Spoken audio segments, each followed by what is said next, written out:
Shalom. First and foremost, I want to give all praises to the Heavenly Father, Yahawah, Bahasham, Yahawashi, Bahasham, Rawchaa, Qadash. Double honors to the apostles, the elders at Great Millstone who rule well. And as always, we give peace and salutations unto the elect. And as you can see here on the screen, today we're going to deal with how Babylon the Great, all right, which is America, all right, the code name of America in the Holy Scriptures, is ultimately the rebirth of the Roman Empire, okay? And it's ironic that, you know, when the Messiah was born, the Romans were ruling, okay?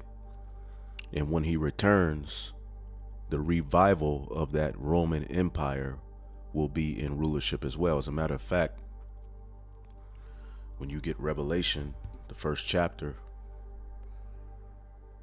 in the 7th verse, what does it say? Behold, he cometh with clouds, and every eye shall see him, and they also which pierced him, even all the kindreds of the earth shall wail because of him. Now,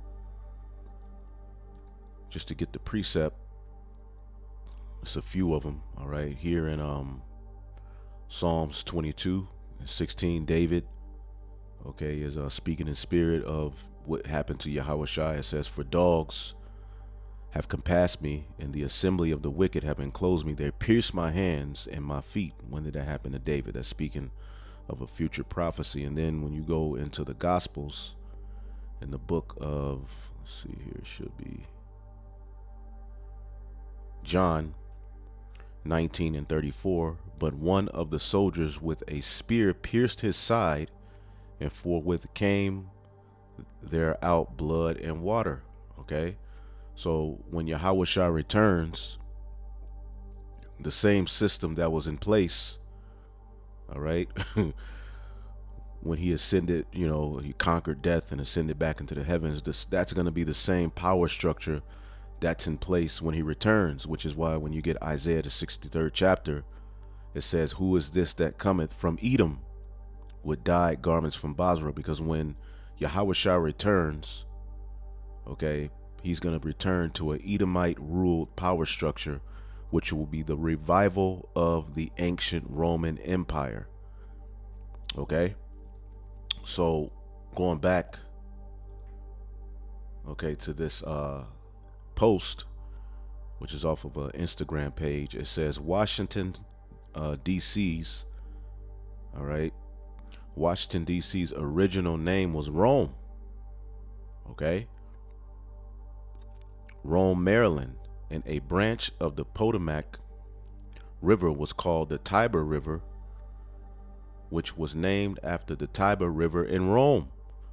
Okay, as the scriptures say, that which is then is now. Let's get that.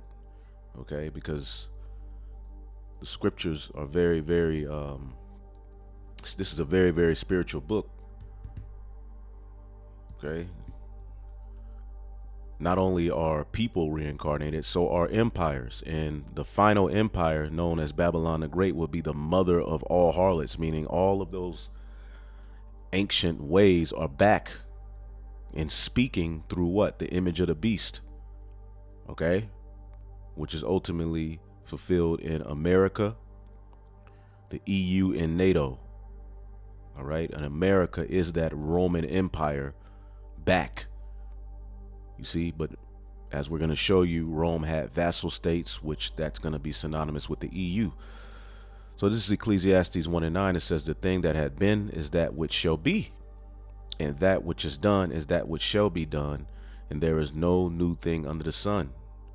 All right, even as you read this post, it says, like Rome, Washington, D.C. has 7 hills whose names are Capitol Hill. Now, it says Capitol, but the original name, going back to actual Rome, was what?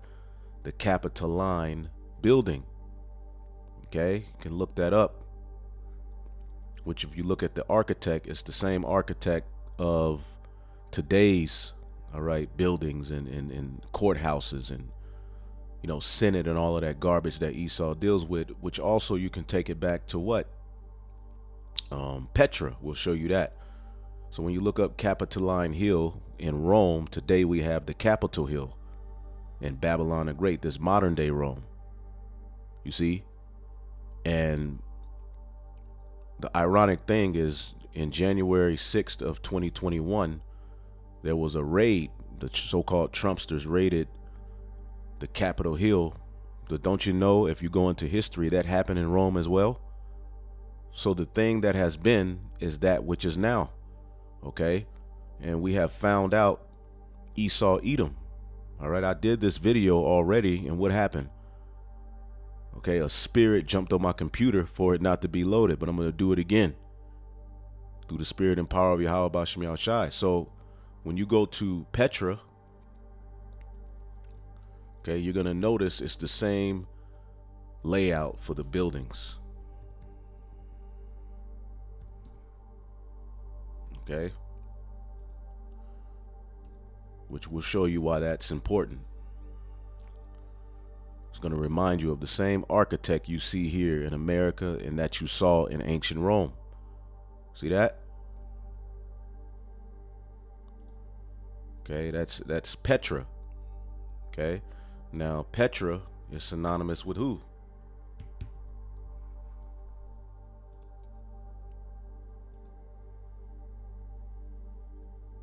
Okay, Petra was the site of the ancient Edomites. So see, Esau has been found out, all right, through the prophets. How are the hidden things of Esau sought out? Because they hide under these different terms and names, all right, to take off, okay, what? The true understanding of who they really are, right? So going back here, you could look all of that history up on your own. Okay, Washington D.C.'s original name was Rome, Maryland, and a branch of the Potomac River was called the Tiber River, which was named after the Tiber River in Rome. Like Rome, Washington D.C. has 7 hills, whose names are the Capitol Hill, Meridian Hill, Floral Hills, Forest Hills, Hillbrook, Hillcrest, and Knox Hill. Okay, which takes us ultimately into prophecy. Okay, because the ancient Roman Empire, okay, is what rules today's known world.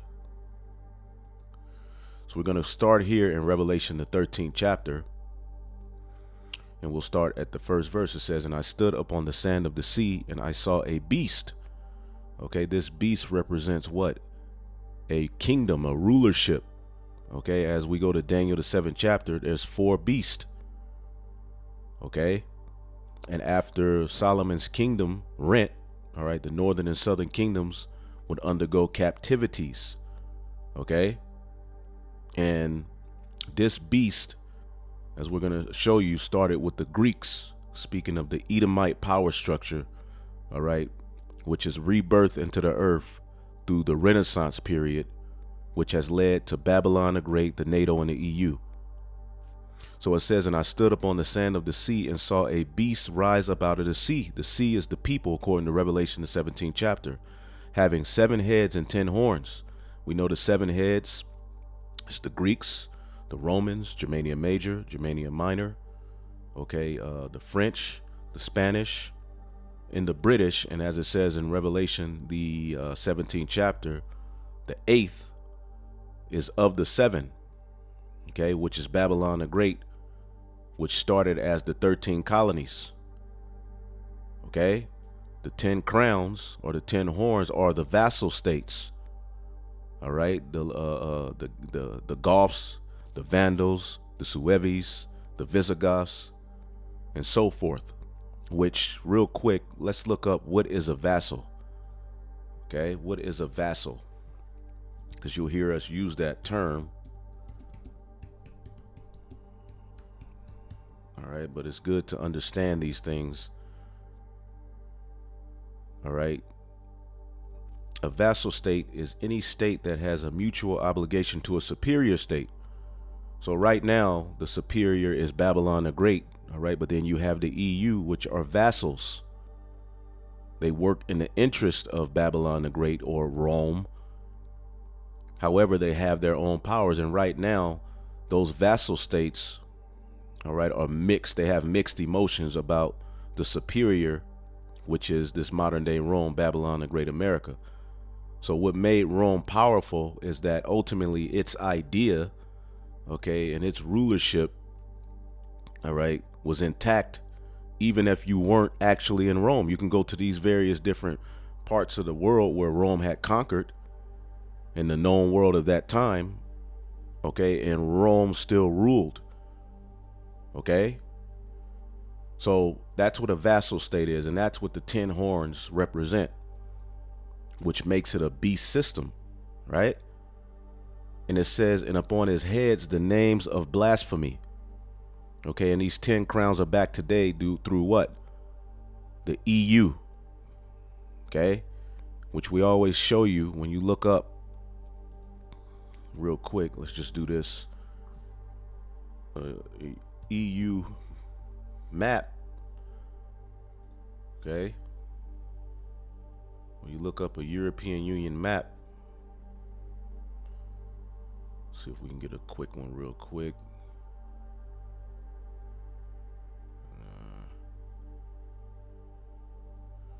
European Union map, let me just see.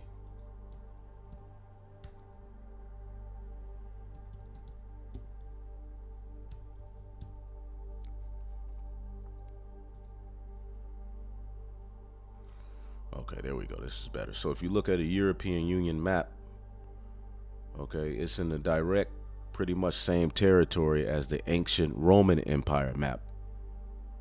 Okay, showing you that Rome, that system is back today through the system that's in power. And that's what we're going to get into.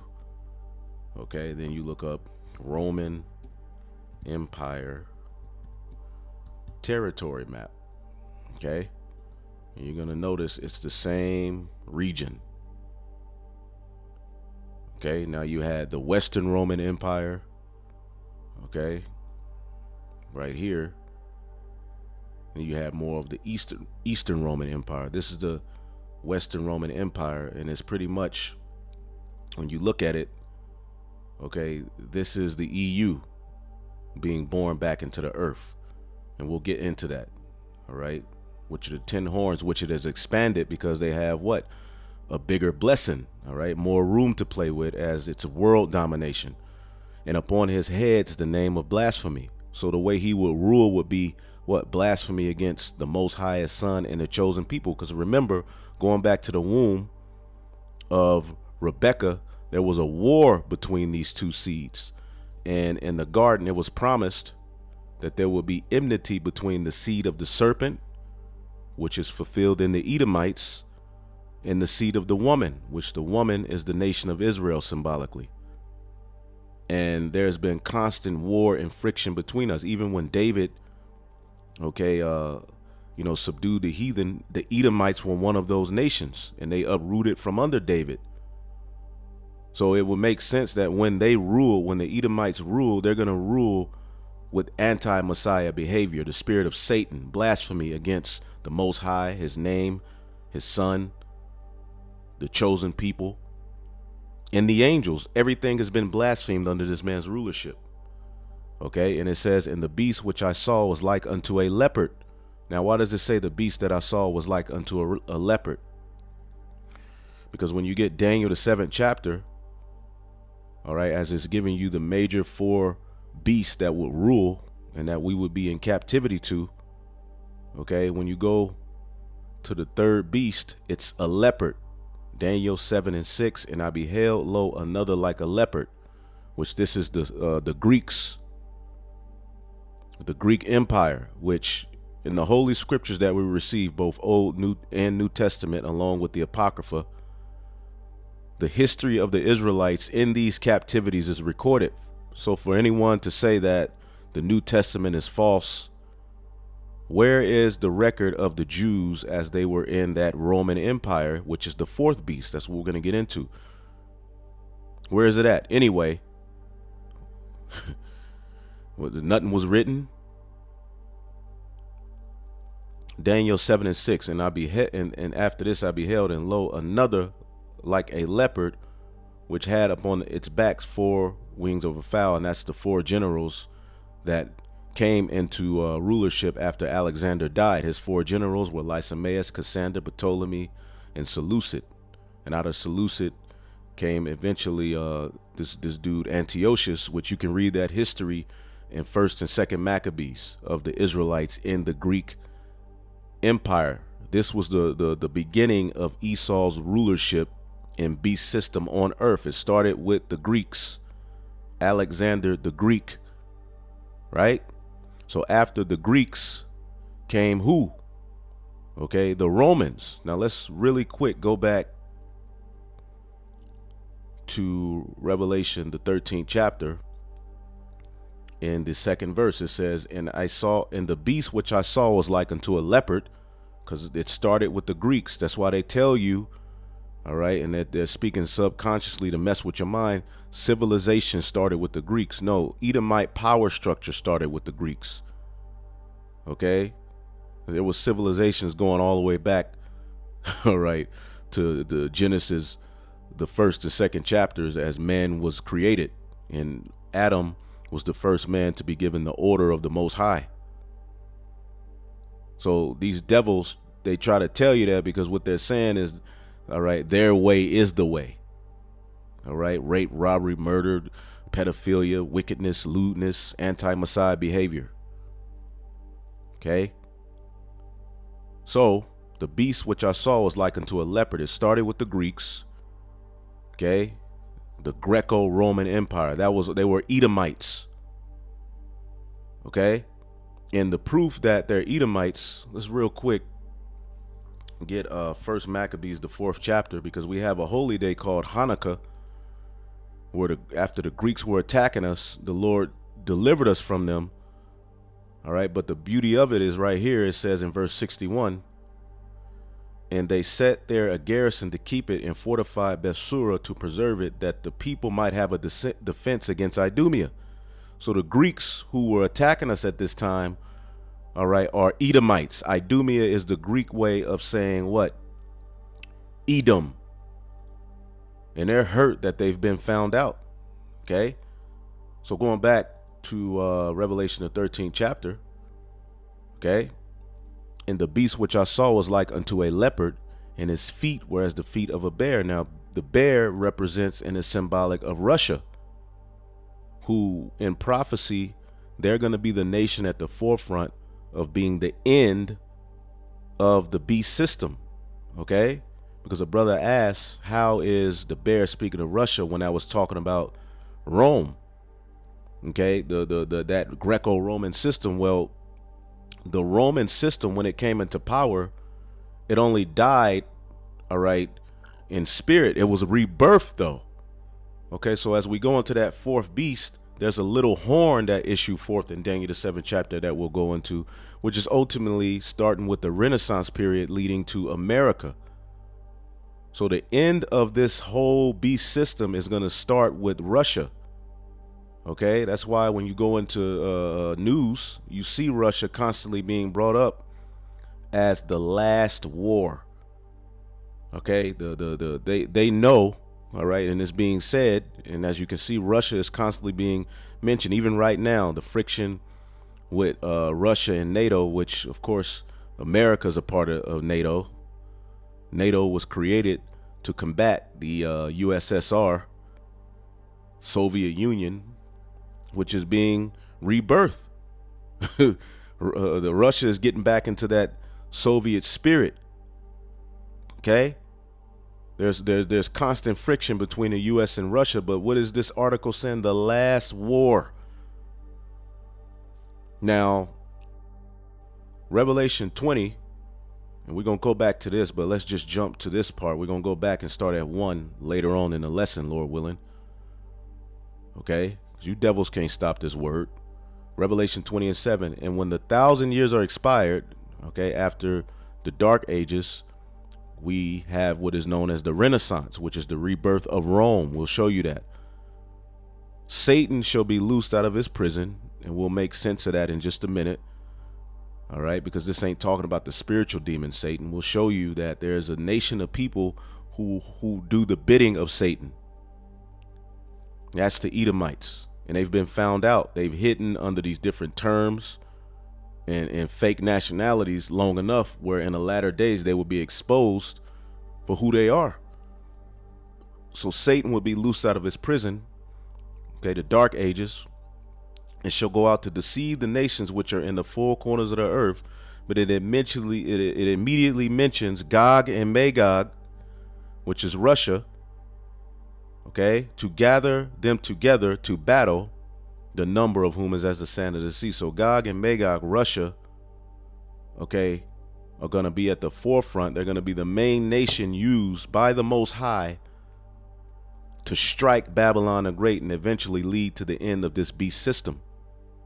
All right. And Daniel, the 2nd chapter, goes into that as well, which, Lord willing, if the Spirit permits, we'll get that. Okay. And Putin, all right, is being used right now to push different nations to have an evil eye towards America. Vladimir Putin slams the monstrous West for teaching children they can change their gender, saying it's close to a crime against humanity, and it is. Putin ain't saying nothing wrong. It is a crime against humanity to teach a boy they can be a girl and a girl they can be a boy. Russian leader launched an attack on LGBT attitudes in the West. All right. He said children are pushed to believe they can have a choice of their gender. Putin has faced fierce criticism for banning gay propaganda in Russia.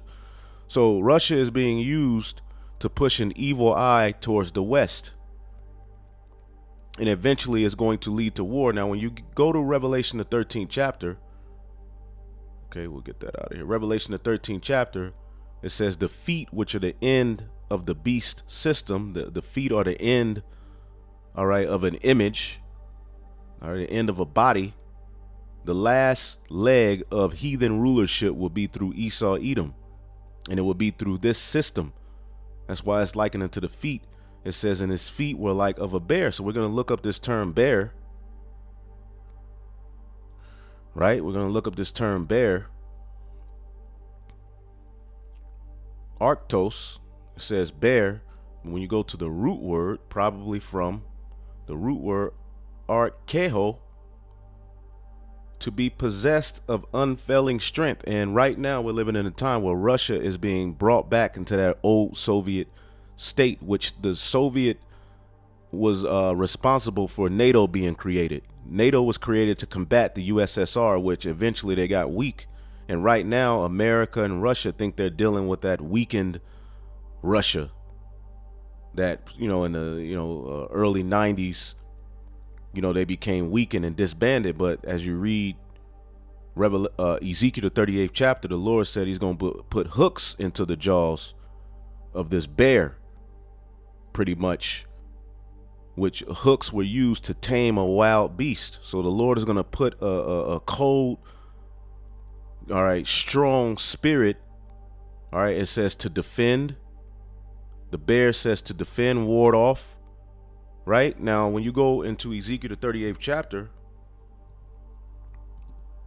right, Ezekiel, the 38th chapter, Russia, as it's speaking of Gog and Magog, you look up an ancient map, Gog and Magog is where Russia is. Now, the original inhabitants of these lands were Japhetic people. It's just that Esau constantly conquered and took lands and oppressed people in their heritage, remove landmarks. That's what they do. So they would be in control of this landmass in the latter days, which is Russia, that area. All right.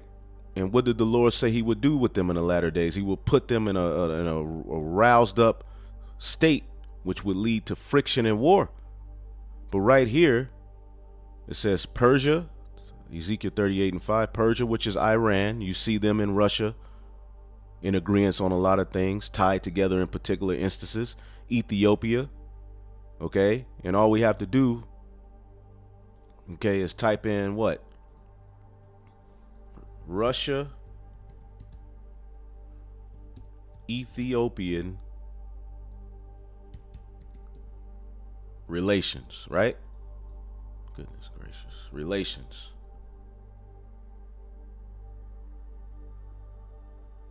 All right. Okay, and you can just look it up. So basically, as we're getting ready to read, as that bear we read about in Revelation the 13th chapter would defend, Russia is a guard unto particular nations that wouldn't stand a chance against this beast system. And they're going over there and they're setting up Navy bases in countries like Ethiopia. Okay, of course, they have ties in Syria, Libya, right? Which Iran has interest in Syria as well. But Ethiopia and Russia, okay, have a agreement where Russia has set up naval bases over there and has armed Ethiopia with defense systems for war, because World War III is coming. So what did it say? Persia, the Iranians, Ethiopia, okay, the Cushites, and Libya with them, all of them with shield and helmet, Gomer. Okay, so the USSR spirit, that old Soviet spirit, will be brought back upon Gog and Magog, Russia, the bear, okay, for great work in the latter days. Okay, and all his bands, the house of Togomor and the north quarters, and all his bands, and many people with thee. Be thou prepared. All right, as you see, Putin he's fulfilling that. Russia's fulfilling that. And prepare thyself, thou and all thy company that are assembled unto thee, and be thou a guard unto them. This word, a guard unto them. Okay, mashmar. Okay, a place of confinement.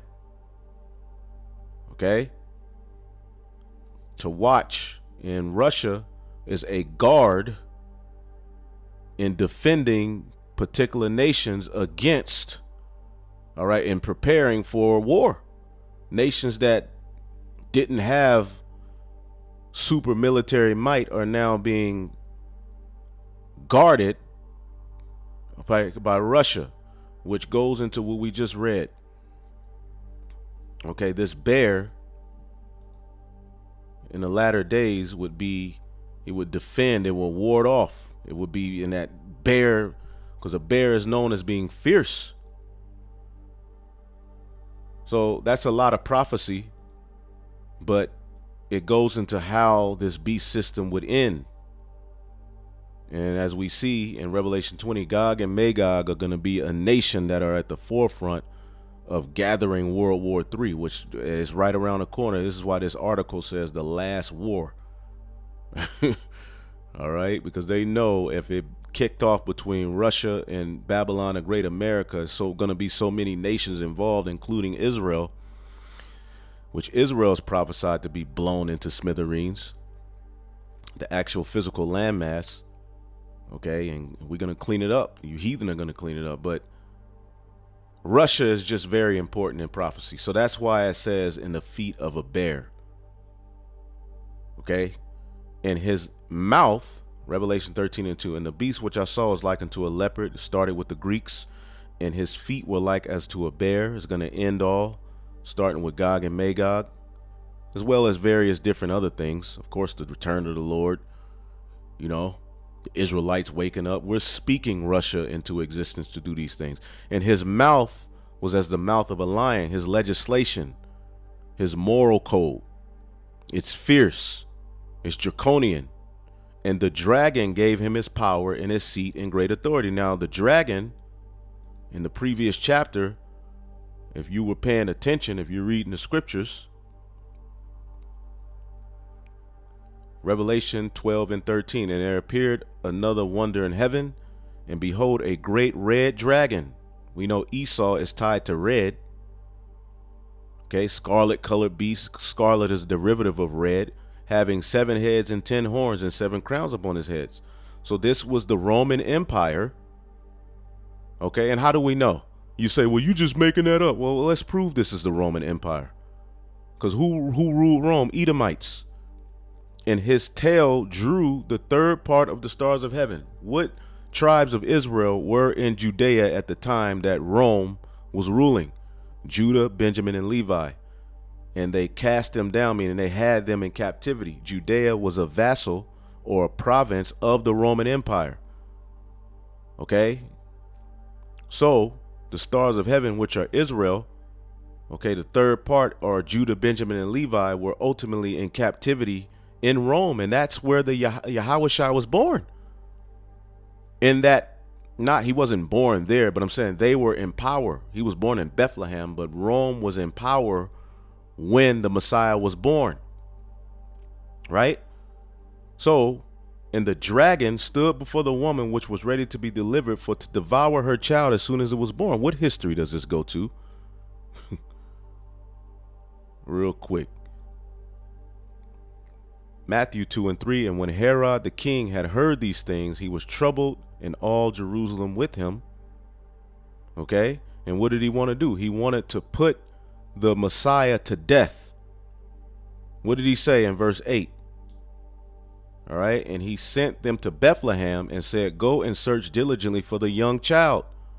Now, Herod is who? Okay. And Rome was ruling at this time. All right. It's just that you had Edomites going by different names and terms and divided, as they always are. They're divided now. Right? Well, some of them calling themselves Russians, some of themselves calling themselves the chosen people of the Most High, the Jews, some of them calling themselves America, some of them, you know, they proclaim to be white. They're all over the place. So Herodes, which is Herod, is the name of a royal family that flourished among the Jews. And just like today, they're calling themselves the chosen people of the Lord. As Paul said, the mystery of iniquity doth already work. Okay, a royal family that flourished among the Jews in the time of Hamashiach and the apostles. Who was in power when Hamashiach and the apostles were on the scene? The fourth beast, which we're getting ready to go into. Okay, Herod the Great was the son of Antipater the Idumean, the Edomites. So, and there's various things you can look up to link the Romans to the Edomites. It was called Edom Rome in history, but they hide these things. Okay? The Greeks and the Romans were Edomites. Okay? Which that's who's ruling today. Through what? A rebirth. And that's what we're going to get into, the Renaissance. So you can look up that history. All right? Which every time you see Herod in the scriptures, it's not the same one. There's about 4 mentioned in the scriptures. Even Agrippa was of that line, Herod Agrippa, that Paul dealt with, you know, when they put him on trial and all of that. Okay, so this, going back here, okay, this red dragon is likened unto the Roman Empire, man, who was ruling at that time. So going back to Revelation, the 13th chapter, okay, let's read it again. And the beast which I saw, it was like unto a leopard, because it started with the Greeks, and his feet were like unto a bear. We broke that down. And his mouth was the mouth of a lion. His legislation, his draconian measures, fierce, lion-like, all right, way of ruling. Okay. And the dragon, the Roman Empire, is where they got their power. The Greeks were powerful and ruled and swift and conquered, but the Romans, all right, did it on a whole nother fashion. All right, so the dragon gave him his power and his seat and great authority. Okay, and that's what the Romans did. They ruled, but eventually the Western Roman Empire fell. Okay, so that's what we're going to get into, the rebirth of the Roman Empire, which this is why this post was made. Washington, D.C.'s original name was Rome. Now, what is Washington? Right? That's the military might and power of America. Right? Esau was blessed with the sword. So, Revelation 13:3 says, and I saw one of his heads as it was wounded to death, and his deadly wound was healed. So one of his heads were wounded unto death. That was the fall of the Roman Empire, the Western Roman Empire. Okay, Esau. And what preceded that? The Dark Ages. So we're going to go back to Revelation 20 and 1. And I saw an angel. This angel is speaking of Yahawashi, come down from heaven, because everything is given unto his hands. Okay, whether a nation is raised up, whether a nation is taken down, okay, Yahawashi is the fulfillment of prophecy. Okay, the Lord has given all things into his hand. So this angel, okay, did what? Having the key to the bottomless pit, and the bottomless pit is Europe. Okay, and let's prove that a land can be likened into a pit. Second Esdras 5:23, and said, O Lord, that bears rule of every wood of the earth, and of all the trees thereof, thou hast chosen thee only one vine. Okay, the Lord has favorites of everything. Now, in spirit, we know that the nations are likened unto trees, and Israel is his chosen vine. Okay, but when you read the scriptures, you see mention of particular trees that the Lord likened unto his favorite, the cedars, okay, and so forth, man. Okay, and the trees are beautiful. They have various purpose. Anyway, and of all the lands of the world, that has chosen thee one pit. So just to say, a lot of people think that this pit is speaking of hell. No. A pit can be a land. And of all the flowers, one lily. The Lord loves the lily. And what is that one pit that the Lord chose as his favorite land? All right, the garden east in Eden. All right, Jerusalem, Israel, where the temple was built, where Adam was to rule out of, where he started to rule out of, you know, where Solomon built the temple, where Melchizedek was king of Salem. Right? So that's that one pit. But as we go here, okay, this angel has the key to the bottomless pit, and he has a great chain in his hand. Okay, because Yahawashi, all right, is the one under the Most High Yahawah who ultimately gets things done. Okay, so he can take down, he can raise up. Okay, so what he did was he took down Esau's power structure in the form of Rome. Right? That's what that chain represents. Okay, and we know about the Byzantine Empire. Right? And it says, and laid hold on the dragon, Esau, Edom, the Roman Empire, that old serpent, because that's what he rules with, blasphemy. Okay, the spirit of the serpent is in Esau, which is the devil and Satan.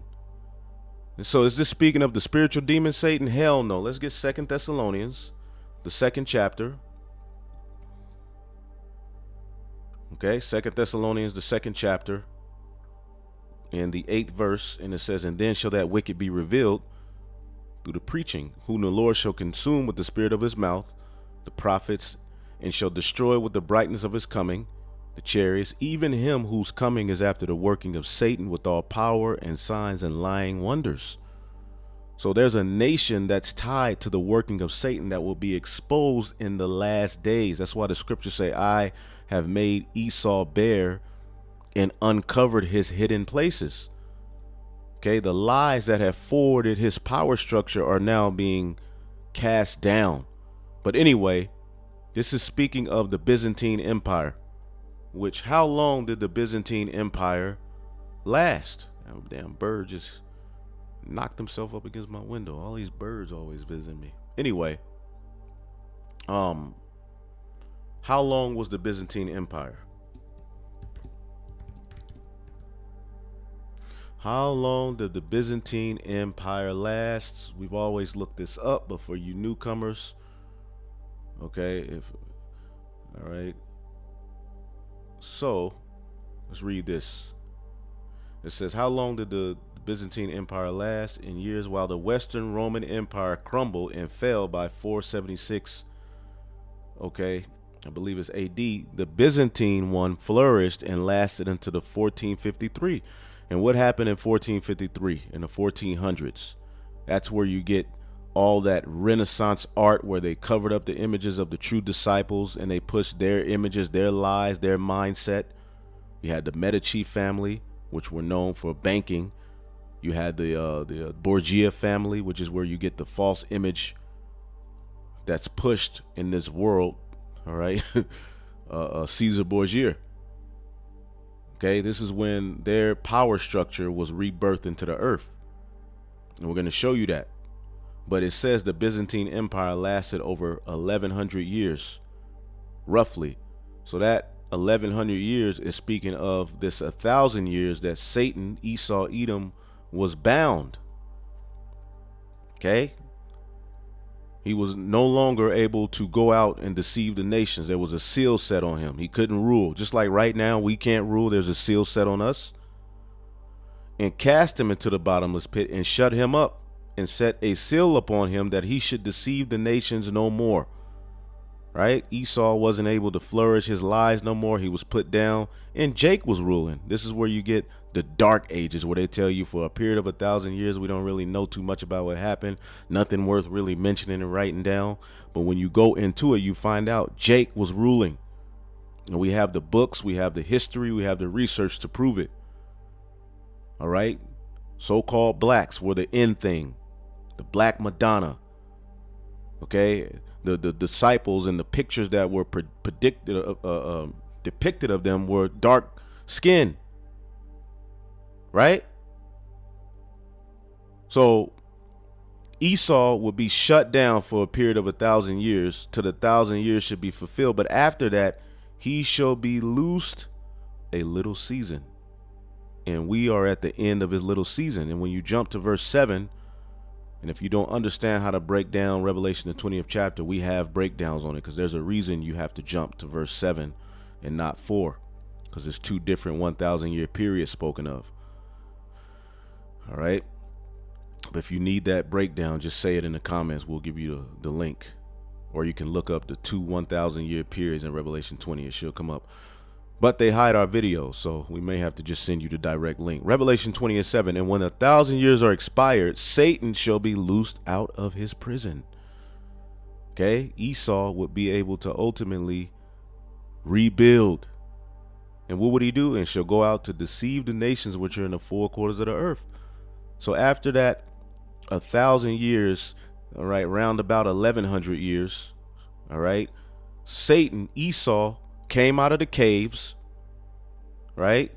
Job tells you how he was a ooga booga, you know, brand and a complete loser. He was looked down upon. He was looked at. When you seen him, you knew to keep him away from your dogs. The Lord had a spirit out there that, look, this man is through, right? And it was understood. And the dark nations were the end thing. So after that 1,000 years, okay, the Renaissance, what is the meaning of Renaissance? A rebirth or revival. Rebirth or revival. So go back to Revelation 13. And I saw one of his heads as it was wounded to death. He was taken down. Let's look up the word wounded. Okay, this is the Byzantine Empire, the fall of the Western Roman Empire. Okay.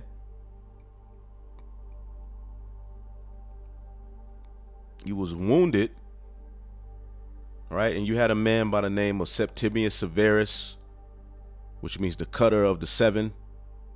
The sever is to cut. All right, Septimius is it was 7, which was an omen. He was one of the Jakes at that time, generals, okay, who helped to fight against Esau, man. Okay, but wounded, Savadzo, to slay, to slaughter, to put to death by violence, mortally wounded. And that's what happened to the Roman Empire, the Western Roman Empire, which was ruled by who? Esau.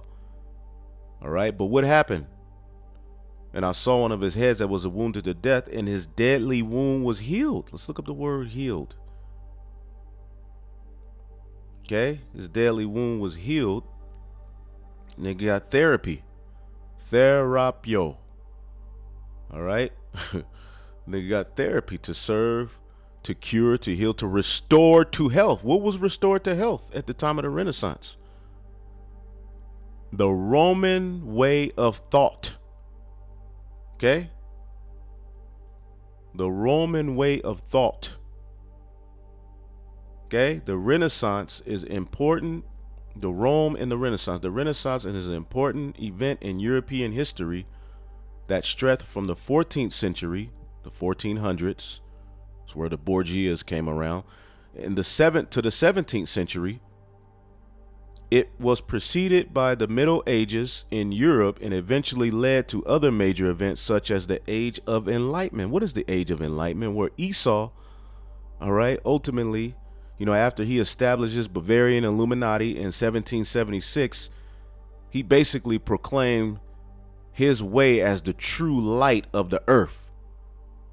Okay, and when you look at the behavior of the people, okay, as a result of his rulership and his so-called enlightenment, it doesn't reflect true light. Okay? It says it is known as a time period of great change and ideas. So the deadly wound being healed, okay, is what? Let's go here. Let's go back. And that's why they're called the Illuminati. What does that mean? The bears of the light.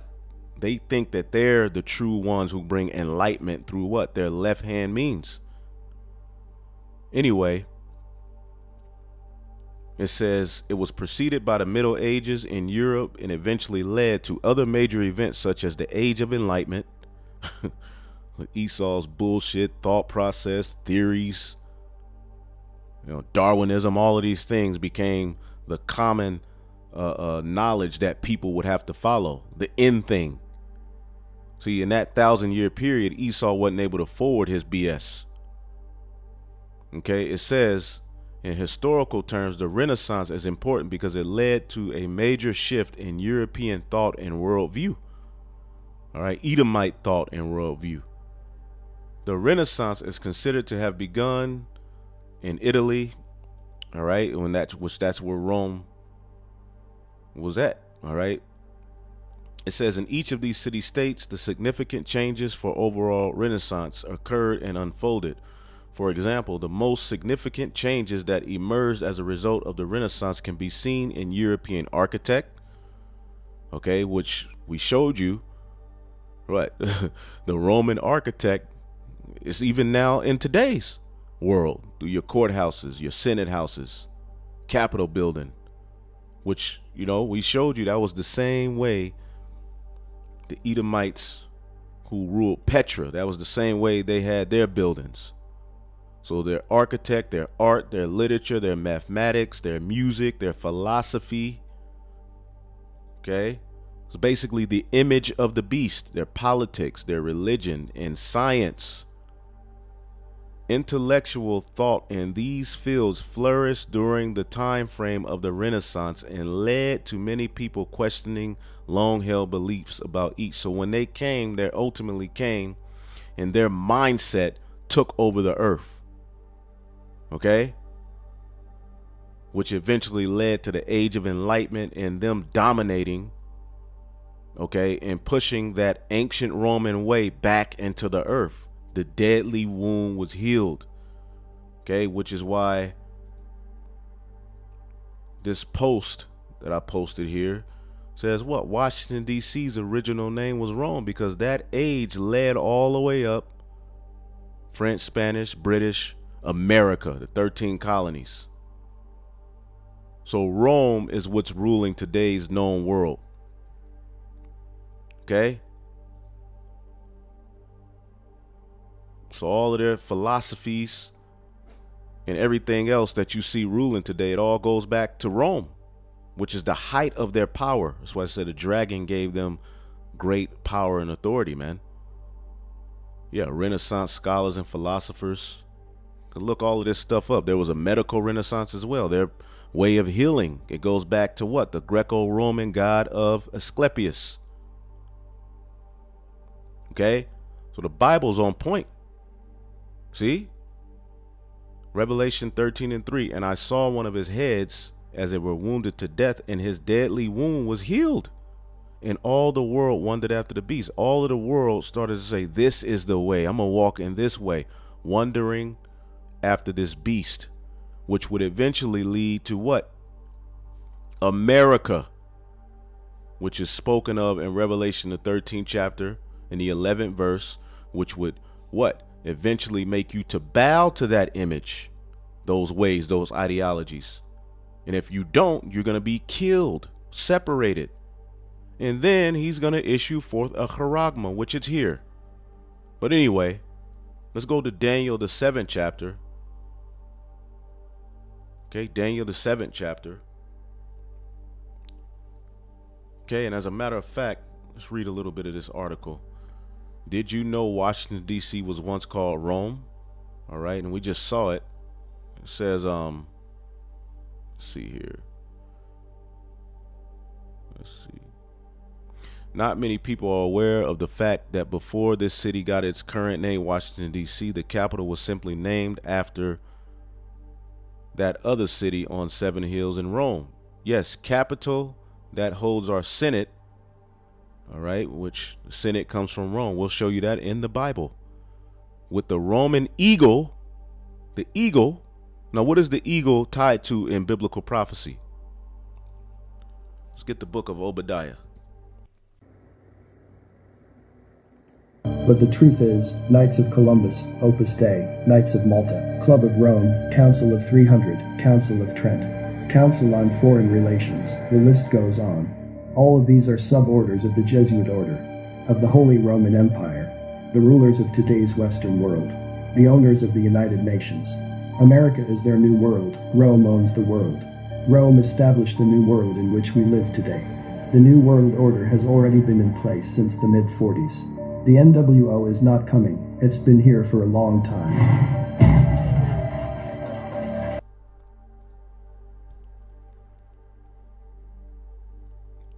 Okay. Obadiah, verse 4, though thou exalt thyself as the eagle, Hitler, they all bore the eagle. All of these Edomite, the Greeks, the Romans, Germanian majors, all of these particular power sources within Esau's beast system and rulership bore the eagle. Okay, the British, America, we know America bears the eagle, the Romans. So though thou exalt thyself as the eagle, and though thou set thy nest amongst the stars, his space program, thence will I bring thee down, saith the Lord. Okay, so going back to this article, let's see here. The eagle, yada, yada, yada. What this means in simple terms is that, yes, the Roman Empire did, in fact, fall in 476 AD. Okay, going back to the barbarians and such. But that doesn't mean the Roman way completely died in the 5th century takeover. All right. Often when one empire falls, the intelligent new conquering king and empire doesn't throw the old Roman baby out with the bathwater. Okay, or destroy the entire old Roman system in order to painstakingly create a new Anglo-Saxon, which we always show you that term Anglo-Saxon means the angelic sons of Isaac. Okay, those were the Israelites. All right, it says, but they were going under different names as they were mixing, land with Edomite women, taking over, conquering. Okay, but basically what it's saying is the Roman Empire fell, but that way would eventually be born. Okay, this may come as a shock to people who are not educated on the history of the world or the founding of America, but shock of our ignorant belief system is exactly what happens during the apocalypse. These veils that are being torn down to expose uncomfortable truths in a light may blind those who do not want to see the light. If this is you, you may want to click the back button and so forth. What's really amazing is that this information is easily found. All right. Rome, Maryland was the original name of a community with Prince George's such as, yada, yada, yada. The Rome was the original name. So you can read this. I'll put it in the description box, Lord willing, if I remember. But if not, you can just look it up. Did you know Washington, D.C. was once called Rome? Basically, it's letting you know Rome was rebirthed in the earth, starting with the Renaissance that led to America. Okay?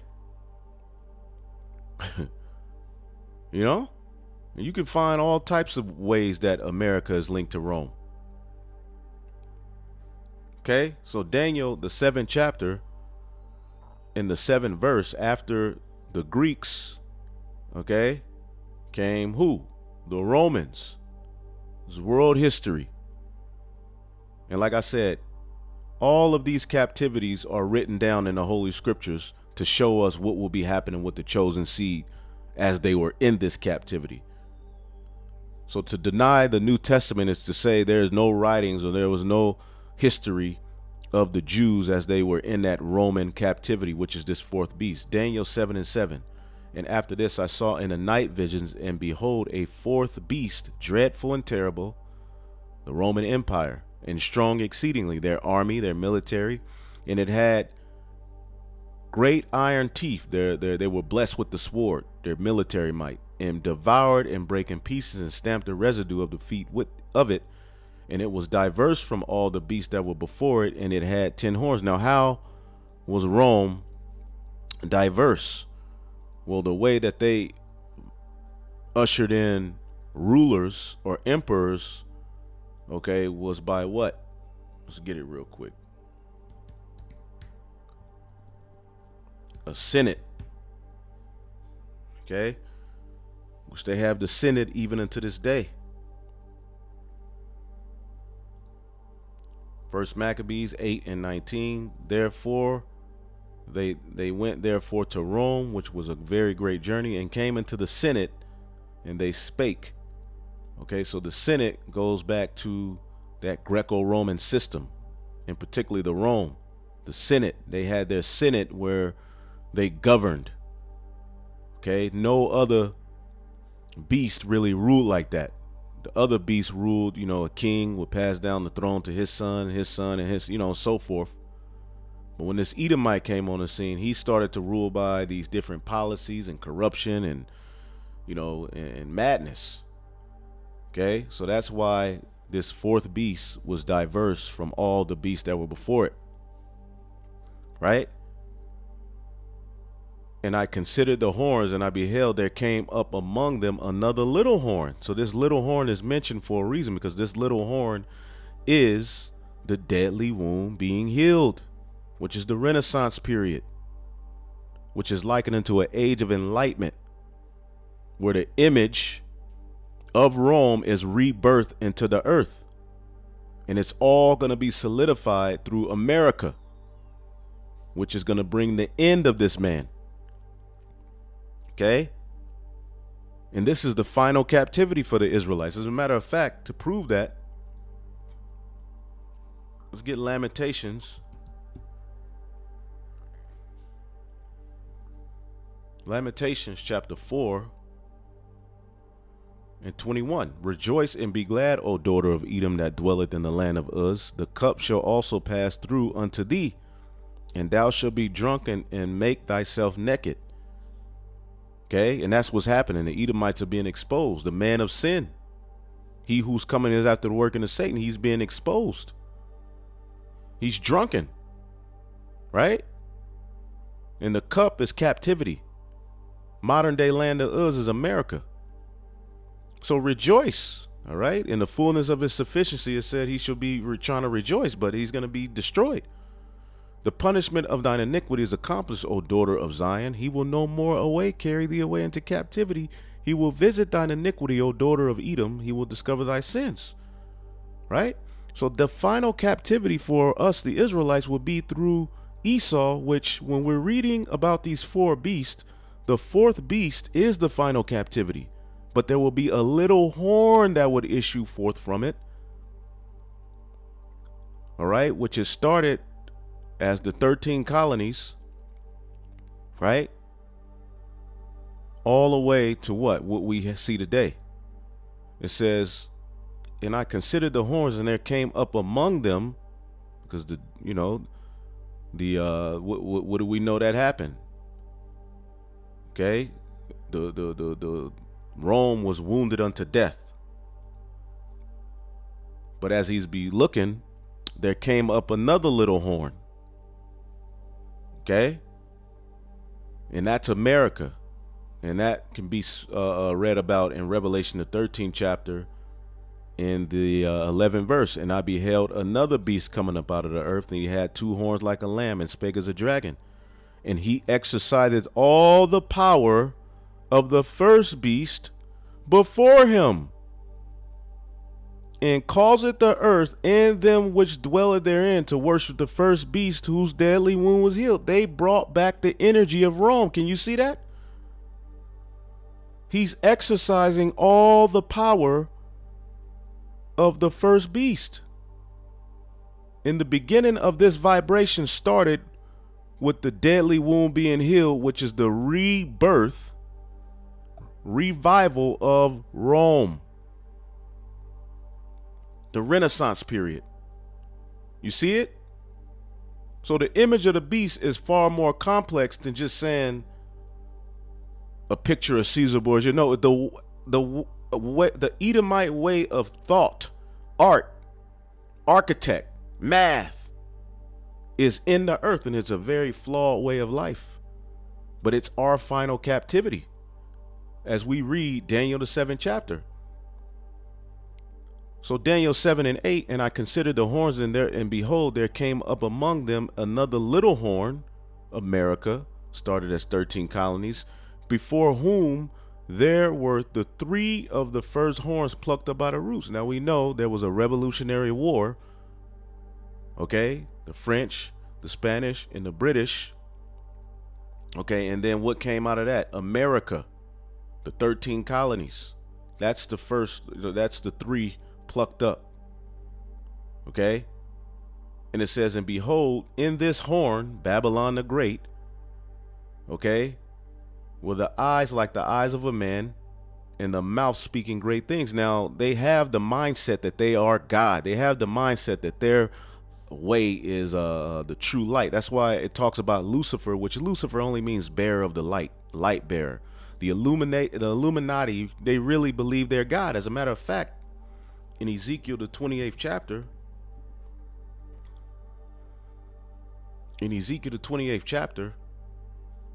okay, it talks about how they would think that they're God. But as he's looking at this beast, he's like, you just a man, but here it is, you got eyes like a man. But here it is, you boasting in all of this science and all of this crap. Like, what is wrong with you? You're exalting yourself above the Most High. Ezekiel 28 and 2, Son of man, say unto the prince of Tyrus, symbolic of Esau, thus saith the Lord God, because thine heart is lifted up, and thou hast said, I am a God. I sit in the seat of God in the midst of the seas, the people, or the seas. Yet thou art a man and not God, though thou set thine heart as the heart of God. If that's Esau's mindset. Through his science, he's boasting himself against the Most High, and he's getting ready to try to move in on even taking ownership of his creation, including his special possession, his chosen people, through a digital all, a charagma. See?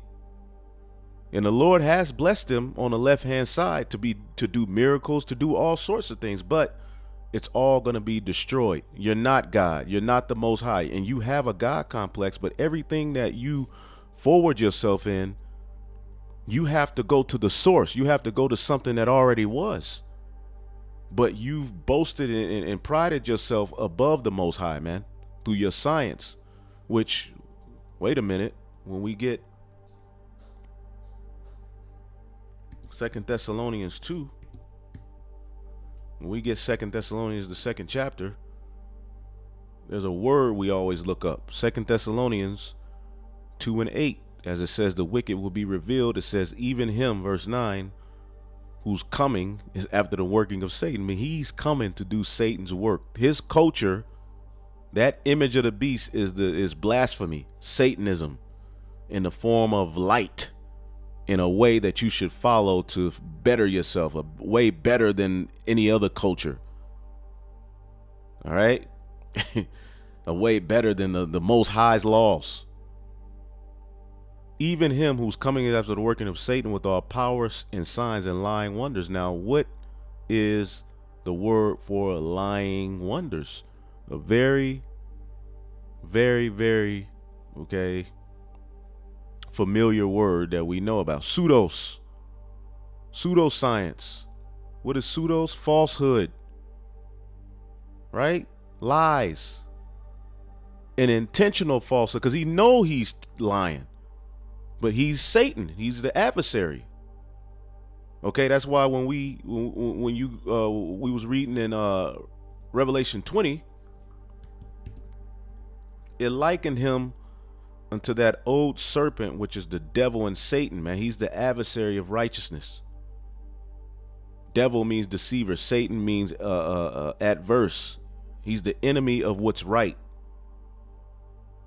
And you can see it through how he rules. Okay? So, pseudos, perverse, impious, deceitful precepts, everything's a lie. All right? And all you have to do is just look up pseudoscience. Okay? Darwinism, the bell curve, all of this stuff that currently rules everybody's mind as the way to go and as enlightenment is really a damn lie. His medicine, you follow that, it's all a lie. It's all to a snare unto your soul. Pseudoscience meaning a theory, and that's all they do. They these coked up Edomites who are heralded as these great people. They push down your throats in school, come up with all of these, this theory, that theory, all of these theories. They're high off of opioids and coke, raping children, coming up with theories that now rule the whole entire planet Earth in the mindset of people. This nigga has actually created a system of racism based on skin color. That's never been. That is a lie. Usually a nation takes down another nation. He's done it based upon skin color. All right? He's created all manner of lies and BS. All right, as science, because science just means knowledge, to know. Right? But he's pushed these things, these theories have become actual, you know, how people dictate what's right and wrong. And it's led to a culture of filth, a theory, methodology, practice that is considered to be without scientific foundation. The true science is of the scriptures. Okay? And ancient scientists knew that understanding of the Bible, they went to the Bible to validate their findings. But as this place has gotten more and more satanic, okay, they're Xing out the Messiah, they're Xing out the scriptures and forcing a new image down your throat, man. All right? So it's not true science. It's all a lie. Okay? And going back to Daniel, the 7th chapter, it's the image of the beast. That's the image of the beast. Daniel, the 7th chapter, going back here, that's that science that he would rule with. That those hard things he's speaking against the Most High, his people, his son. The angels are even blasphemed. So, Daniel 7 and 8, and to prove that this fourth beast, even scholars know that this fourth beast is speaking of Rome. But you ask vocab or a Christian, they don't know this type of stuff because they're not scholars. Daniel 7 or Daniel 2 and 40, Rome, even they know, and the fourth kingdom shall be as strong as iron. He's rehashing in the 7th chapter, but he's seeing, okay, the end of the image, which he saw the feet and the toes and they were divided. Okay, and Gog and Magog are a big part of how it's going to eventually be destroyed. Right? So anyway, Daniel 7, let's read it again. And 8, and I considered the horns, and behold, there came up among them another little horn, the revival of that Roman system, the fourth beast is revived, before whom there were 3 of the first horns plucked up by the roots, the French, the Spanish, the British, which that all issued forth from the Renaissance. And behold, in this horn, which horns in the scriptures are synonymous with power structures. Let's get Psalm 75 real quick. Okay, let's get Psalms, the 75th chapter and 10. Okay, God of Jacob. See that? Whew. All the horns of the wicked also will I cut off, but the horns of the righteous shall be exalted. And that's what's getting ready to happen. Because of unrighteous dealings, injuries, and riches got by deceit, the kingdom is getting ready to be translated to a righteous king under Yahawashi and the 144 and all of the rest of Israel, starting with the large multitude. Okay, and the image of Yahawah will be implemented on earth. Not the spirit of Satan, the image of Satan. Not deception. The truth of who the nations are, the truth of who you are is suppressed here. And they replace it with black, white, red, yellow. You had this devil Linnaeus, Carl Linnaeus, okay, who came up with this system of black, white, red. And let's see what he looks like.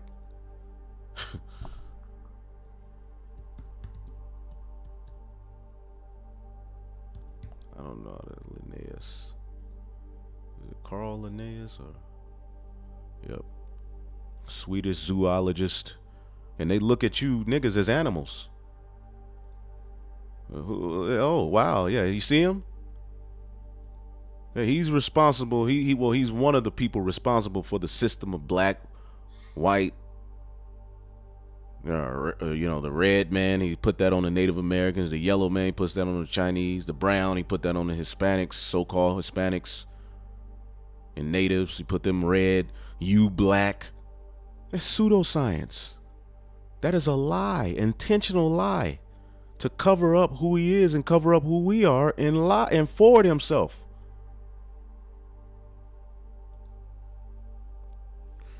Anyway, it's all a part of the Renaissance, the rebirth of Rome, and they just went hard body. Okay, so in this horn were the eyes like the eyes of a man and a mouth speaking great things. Okay, so this is speaking of Esau's wisdom, the mouth speaking great things, or what, his science. And it's crazy that after this fourth beast, immediately the Most High sets up, all right, he judgment. Okay, the Ancient of Days, which is the Most High God, Yahawah, okay, is going to cast down the thrones of these heathen. And how is he going to do that? Through his only begotten son. That's in this chapter. For you New Testament bashers, the Messiah is even mentioned directly by name in Ezra's, but it calls him the Messiah in Daniel the 9th chapter. But I guess the Jesuits put that in there. And you niggas coming to the page crying, man, you put a curse on Raptor New. I cannot believe this, when all that nigga did was put curses on us. And I don't see no comments saying, man, leave them brothers alone. They fighting for the Lord. All of you niggas was just agreeing with him. But now that the tables is turned and the judgment is on him, now we're the mean ones. So the Lord is going to send judgment through this place because it's the revival of ancient Rome. That's where he's going to return and stop all of it. This is how we know we're at the end of this thing. Let's get Malachi 1. Malachi 1. Goddamn devils. Malachi 1 and 2. I have loved you, saith Yahawah, yet ye say, wherein hast thou loved us? Was not Esau Jacob's brother, saith Yahawah? Yet I love Jacob, because Jake Jake don't understand. You got to understand the scriptures to understand why the Lord has put us through this hell. Because Jake, like on the movie Boys in the Hood, okay, what did they say? Why, if there is a God, why are we going through all this hell?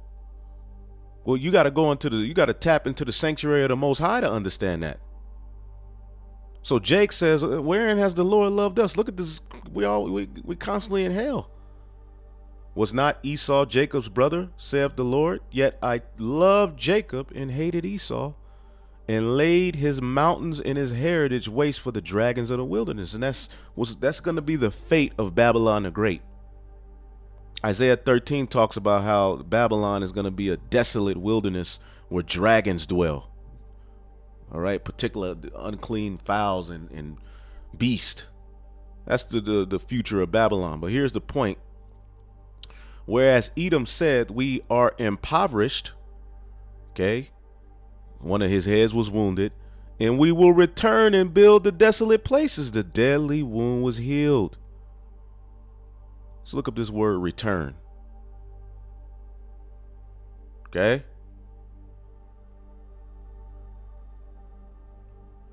But we will return. Okay, even Esau comes up to the camp sometimes, and when we say you're going into captivity, they'll be like, well, yeah, but eventually we'll get you back in captivity. No. Shawab, to return, to turn back, to return. Rome has returned. Okay, they've restored Rome. That image of Rome speaks and lives through America. Babylon the Great, the NATO, and the EU. All right. So Edom said, we are impoverished. They were taken down at one point, but we will return and rebuild the desolate places, the Renaissance, baby. Okay. And this also happened at the time when David was ruling in 1 Kings, I believe, 8 and 20. Edom revolted from under David's rulership. Okay. Because David had them in hardcore captivity. Solomon too. But eventually they uprooted, all right, a particular of them uprooted and revolted, okay? But this is ultimately fulfilled in a Renaissance where they have rebuilt, returned and rebuilt the desolate places. The desolate was the Western Roman Empire. Thus saith the Yahawah of hosts, they shall build, but I will throw down, and they shall call them the border of wickedness, and the people against whom Yahawah hath indignation forever. And let's tie it all to Babylon the Great, if I may. Okay, they're going to be known as the border of wickedness when it's all said and done. The people whom the Lord hates, according to the Bible. I ain't making it up. What the hell you mad at me for? That's what the Bible said. I'm just reiterating, thus saith the Lord. Isaiah 34 and 5, for my sword shall be bathed in heaven, it shall come down upon Idumea and upon the people of my curse to judgment. Babylon the Great. Okay, this beast system is whom the Lord is going to return through.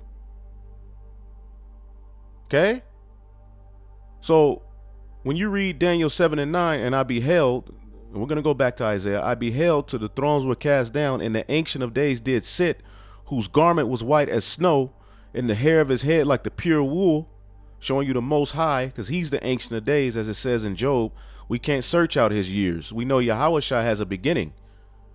We can't search out the years of the Most High. How could you wrap your mind around that? He just is. All right? He just exists. Okay? The Ancient of Days, whose garment was white as snow, and the hair of his head like the pure wool. He looks like his son. His throne, or his son looks like him. His throne was like the fiery flame, and his wheels as a burning fire. And a fiery stream issued and came forth from before him. Thousands and thousands ministered unto him, the angels, and 10,000 times 10,000s stood before him. And the judgment was set, and the books was opened. Judgment was set, and the books was opened. And what happened when the books were opened? Okay, the seals were loosed through Yahawashi, and we received the Holy Spirit, which is leading to where we are now, the end of this man. Right? So as he's looking, then I beheld the voice of the great words which that horn, Babylon the Great, the revival of Rome, the Renaissance, spake. Okay? I beheld even to the beast was slain, because his ass is going to be destroyed, and his body destroyed and giving to the burning flame. Now, when you jump to 13, who's mentioned? And I declared, and I saw in the night visions, and behold, one like the Son of Man. So the Most High is going to be the final judge, but how is he going to do it? All right, the Son of Man came in the clouds of heaven. And we know, according to Revelation 1, he's returning to a place where the Roman soldiers pierced him and came to the Ancient of Days, showing you there are two separate entities, and they brought him near before him, and there was given him dominion and glory and a kingdom that all people, nations, and languages and tongues shall serve him, and his dominion was an everlasting dominion. So this fourth beast in the revival of it are the very end of heathen rulership in the setting up of the kingdom of heaven, which is synonymous with 2nd Esdras, the 6th chapter. 2nd Esdras 6 and 9, for Esau is the end of the world, and Jacob is the beginning of it that followeth. Right? And it said that that beast was going to be given to the fire. Okay? But it goes into how the Lord is going to do that through the only begotten Son. Okay? Woo. For the sword, Isaiah 34 and 6, for the sword of Yahawah is filled with blood. It is made fat with fatness, and the blood of the lambs, the goats, okay, the kidneys of rams. For the Lord hath a sacrifice in Basra, okay, symbolically modern day American. I believe it was the capital of Edom. Okay, and what's the capital of America? Washington, D.C., right? Which was originally Rome, named Rome, Maryland, nigga. In a great slaughter in the land of Idumea. See that? So as you read down, verse 8, for it is the day of Yahawah's vengeance and the year of the recompenses of the controversy of Zion. So the Lord is going to return to take down a Roman ruled society, a society ruling in the same way Rome would rule. And that's how he's going to destroy that and set up the kingdom. For it is the day of Yahawah's vengeance and the year of the recompenses of the controversy of Zion. Okay? And it shall not be quenched day nor night, the fire that's going to hit this place. The smoke thereof shall go up forever and ever, and from generation to generation it shall lie waste. None shall pass through it forever. What nation in the Bible is synonymous with this destruction? Babylon the Great. Revelation, the 18th chapter, Isaiah 13, Jeremiah 49, 50, 51. Babylon the Great. Isaiah 47 is going to be destroyed by fire. Rome. Okay? But the cormorant and the bittern shall possess it, the owl and the raven shall dwell therein, and it shall stretch out upon it the line of confusion. The Lord's going to destroy this place, man. But read real quick. And the thorn shall come up in her palaces, and nettles and brambles in the fortresses thereof, and it shall be an habitation for dragons and courts for owls. What did we just read in Malachi? His all right. Malachi 1 and 4, whereas Edom said, we are impoverished, but we will return and rebuild the desolate places. Thus said the Lord of hosts, they shall build, but I will throw down, and they shall call them the border of wickedness, man. So you've rebuilt the desolate places. In verse 3 it says, and I hated Esau and laid his mountains, his government, and his heritage waste for the dragons of the wilderness. So it all ties. You Edomites cannot hide. Okay, the hidden things of Esau have been found out. Okay, we're living in a revival of the Roman Empire, which is America, which prophetically is Babylon the Great. Not only is it Rome reborn, where did Rome get their gods from? Sumeria, Babylon, Assyria. Okay, all of these different empires, Egypt. So you're going to see that this spiritual Rome is called what?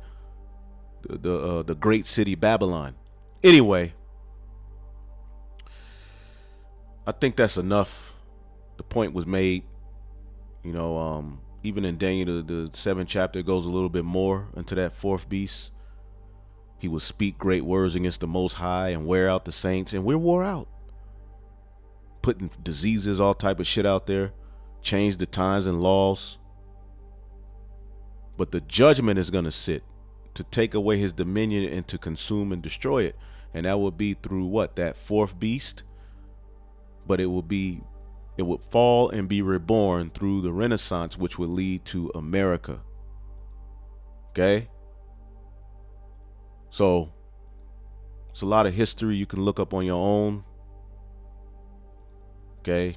The Age of Enlightenment. This is why he's called Lucifer, the king of Babylon, the wicked. In this chapter, he's called the king of Babylon, the wicked. But as you read down, what does it say?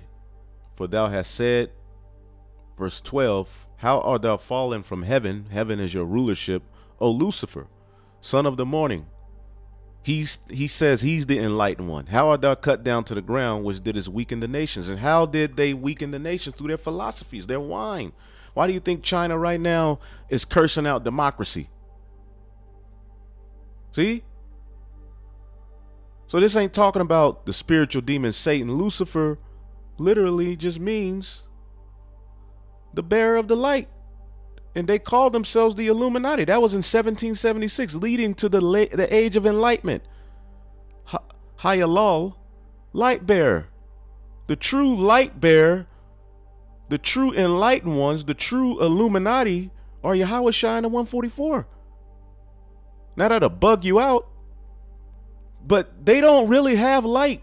It's an illusion of light. Lucifer in light bearing is not necessarily a wicked thing. It's just that Esau in deception, right? The king of Babylon, which is Esau, his light is really wickedness. Their right hand is the right hand of falsehood. So here it is, because what does the scripture say? When you take hold of this truth, what happens to you? Get one more, and I'm gonna get a few more, and I'll stop. Baruch 4:2. Turn thee, O Jacob, take hold of it, what? The commandments, and walk in the presence thereof, that thou mayest be illuminated. Illuminated. What is illuminated?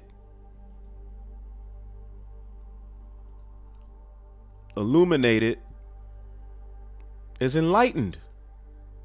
We're the true light bearers. And this is the condemnation, that light is coming to the world, but men love darkness, because y'all really look at this darkness this nigga has presented you as light. It's not light. It's an illusion of light. Illuminated light, man, to light up on.